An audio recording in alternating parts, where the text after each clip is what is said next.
1시간 기도 성경 10장 읽기 묵상 꾸준히 하면 힘이 됩니다. 사무엘상 9장 15절에서 20절 하나님의 인도하심. 모르는 길을 갈 때 내비게이션의 상세한 안내를 따라가면 목적지까지 갈 수 있고, 말이 통하지 않는 외국을 여행할 때도 여행 가이드의 안내와 설명을 받으면 재미있게 다닐 수 있습니다. 모르는 곳을 갈 때 누군가의 인도함을 받으면 도움이 되지요.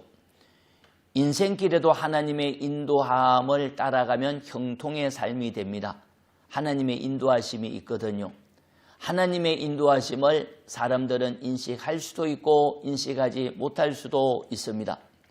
내가 깊게 생각하여 결정한 것 같았는데 하나님의 인도하심이었고, 사람들의 조언을 듣고 결정한 것인데 하나님의 인도하심일 수도 있고, 일어난 상황이나 사건도 하나님의 인도함일 수 있고, 잠시의 고난과 아픔도 하나님의 인도하심을 향하는 과정일 수 있거든요.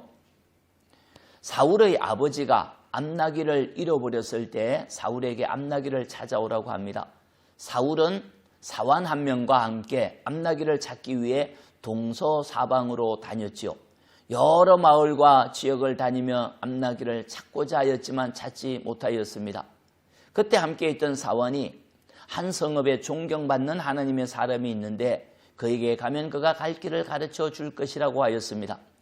사울은 사환의 말을 듣고 하나님의 선지자가 있는 곳으로 갔습니다.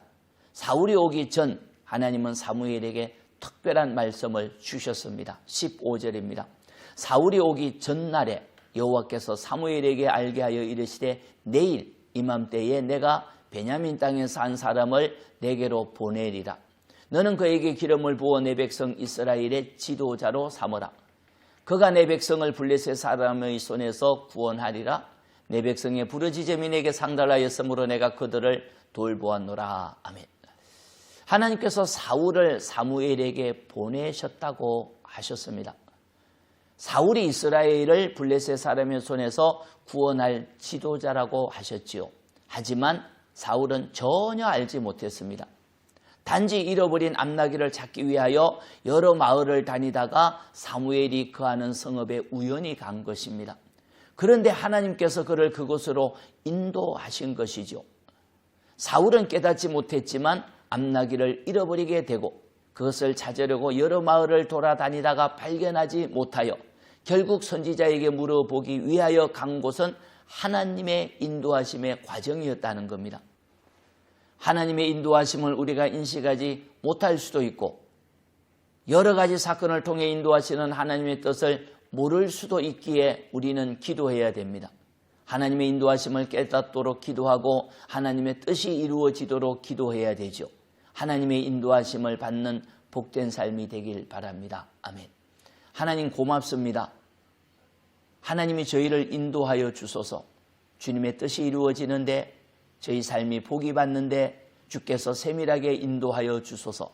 사람, 사건, 생각을 통하여 저희의 발길을 인도하여 주소서. 감사하며 예수님의 이름으로 기도합니다. 아멘. 기도입니다. 첫째, 주의 이끄심을 알게 하소서. 둘째, 다음 세대에 복을 주소서. 찬송은 324장 예수 나를 오라 하네. 하나님 경외하세요. 잘 될 겁니다. 아멘.